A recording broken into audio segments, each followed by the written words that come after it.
It's the third game between I am Levy Rozman and myself at this pub in Toronto, Canada. If you haven't seen the first two already, you can check it out on the channel.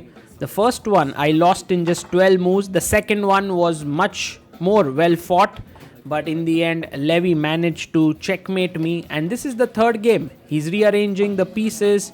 We have 3 minutes plus 2 seconds increment. It's going to be fun to play a shake of hands, and off we go. What is Levy's first move going to be?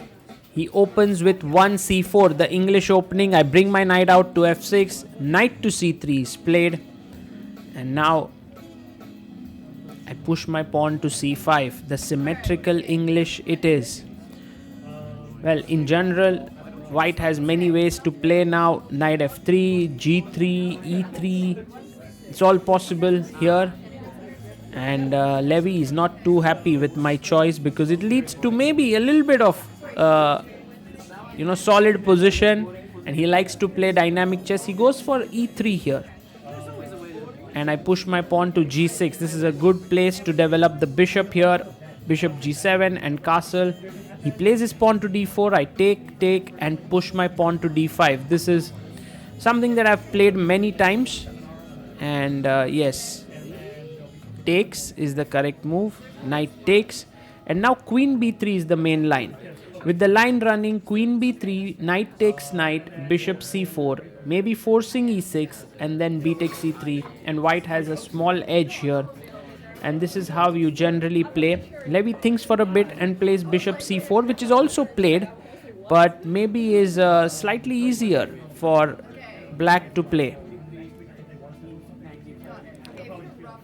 And here you can see Levy saying that I just maybe forgot the line there, but it's also a playable position. Now I was actually considering between knight takes c3, but knight takes c3 would transpose into this queen b3 line, and so that's the reason why I think for a bit, and perhaps now knight b6 is the move that should be tried. Yes, I play my knight to b6, attacking the bishop. The bishop has to move back. That seems like the normal way to play here. Bishop b3, bishop to g7, and so on. So Levy puts his bishop backwards, bishop g7, and now I think castling makes a lot of sense. Just get your king to safety. There's also the move d5 which can be tried, because after bishop c3, bc3, there's nothing much. So, and also if I play my knight to a5 here, then castles, and this is a very interesting position. It's a playable position. It's a fighting one. So Levy is thinking a bit. It's a new position for him. The pawn here is attacked 3 times, so, and it's only defended twice. He goes bishop e3, but this is passive, and I quickly castle, and I'm very happy with my position. He goes h3, but this is very slow now. Now this is typical knight a5, good move there.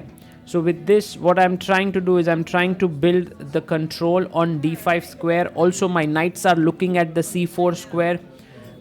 Bishop e3 and h3 is very slow, and that's the reason why black already has a comfortable position. He castles, I take the bishop here, and now queen takes b3 seems like the normal way to go.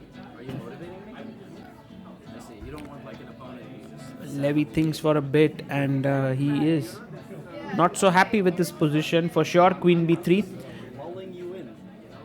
and now bishop e6 is the natural move here. I play it. And the point being that if you play d5, I can take. And by the way, if you try to go queen b7, I can take on e3 and spoil your structure. Otherwise, I've simply won a pawn. So d5 is impossible. And now with this, I'm able to actually blockade on the d5 square. So for example, let's say queen c2, I can go knight d5 followed by rook c8 with a very good position. So Levy's move is great now. Queen b4 is the correct move, because what he's managed to do is keep this under pressure. So although I want to play the move knight d5 now, he will try and complicate the matters by taking here. And although I can now play rook b8, queen takes a7 and rook takes b2. After knight d5, bishop d5, knight e5, it seems like white is doing fine. So I didn't want to let go of my advantage which I felt I had in this position so easily with knight to d5, because it gives him a clear path, which is why I began thinking a lot here and I pushed my pawn to a5.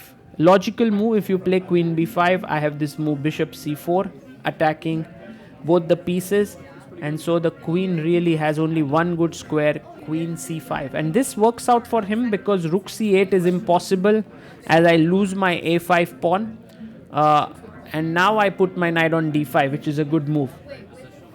So here white Levy goes knight g5. The speed at which he made that move was very very quickly he played it. And now if I play knight e3, he can play knight e6. So I take on c3 and he must take back, because if he takes knight e6, I have the intermezzo knight e2 check and then I take on e6. So that's the reason why he takes back. And now a good move here is either bishop f5 or bishop d7. But bishop d5 is incorrect. This is something that I completely missed. c4. At first I wanted to play rook c8, and there you can see I'm so unhappy because he would just take my bishop, queen takes d5, and all of a sudden Levy's position looks pretty okay, and he has kind of now life in his position, and he instantly sacrifices his exchange. This is what he's good at, you know, just giving up material here. d5 played, fantastic move.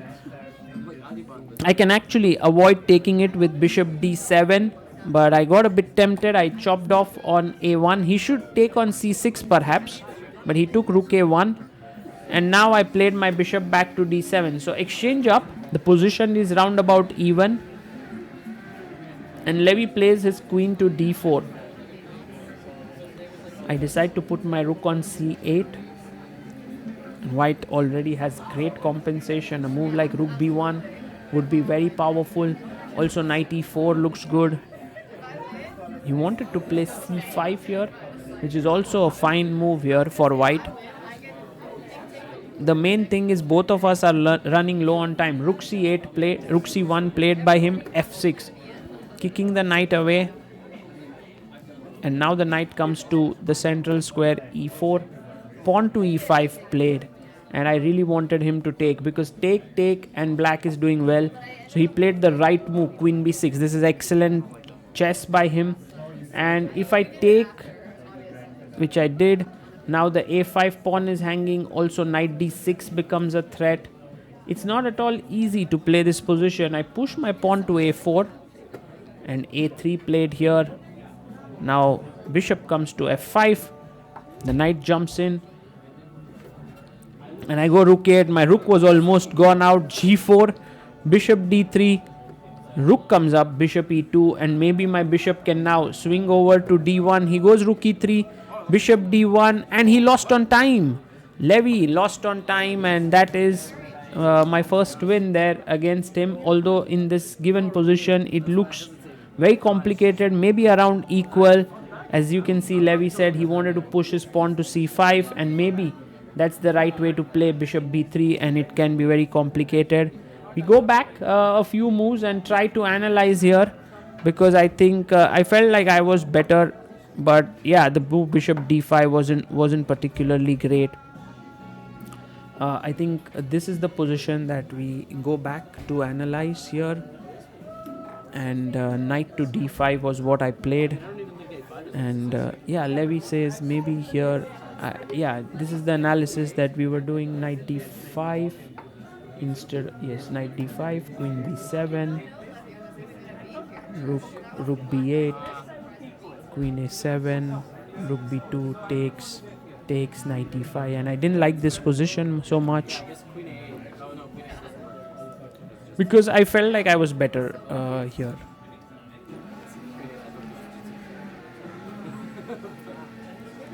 And so queen a8 maybe to attack this pawn, bishop, rook takes, and at the best it would be around equal. And so I guess my move a5 wasn't bad here. Queen c5 and knight d5. Seems like the logical move. Knight g5 takes, and yeah, bishop d5 is what was incorrect. Rook c8 was playable, but then there is knight e6 fe, and that spoils the structure. So maybe that is not how I want to play. Queen d5 is what the other possibility, but after take, this seems quite okay for white and black. Queen b5 maybe is a good move here. Rook b1, rook b7, as we discussed. This is a weakness. So yeah, maybe knight g5.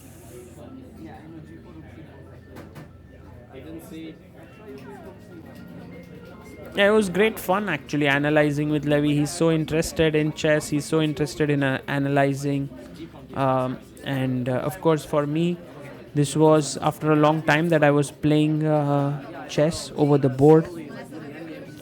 And it was quite a challenge. So this, I did win an exchange there.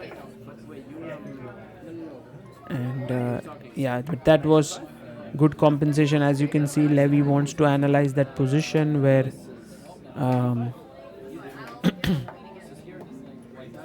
knight c3, knight g5, maybe this one,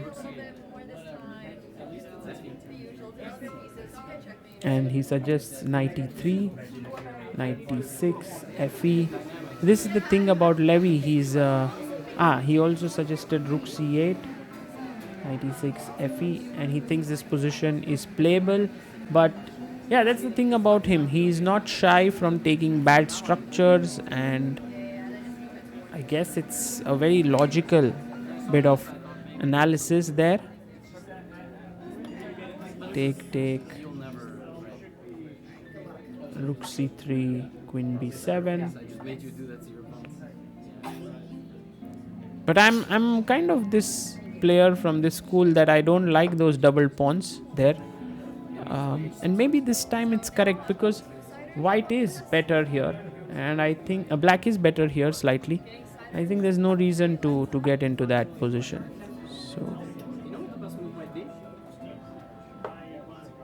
maybe bishop d5 is what is being suggested, but I'm not a big fan of knight takes d5, queen takes d5, queen e7 here.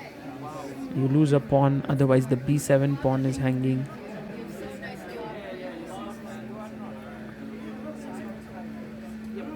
Yeah, and so this analysis definitely gave us some insights that it was not so easy to play. Rook c8 maybe here is a good move, just waiting. And I say queen b4 was a nice move. If queen c2, then knight d5, and it's very passive. But queen b4 kept the queen active. Keep eyeing the e7 and b7 pawns. Well, this was my first ever win against Levy, although nothing to be very proud of, as the final position was around equal. Someone comes in, asks Levy if he could play a game, and there we had a very nice set of 3 games. Congratulations to Levy for playing so nicely.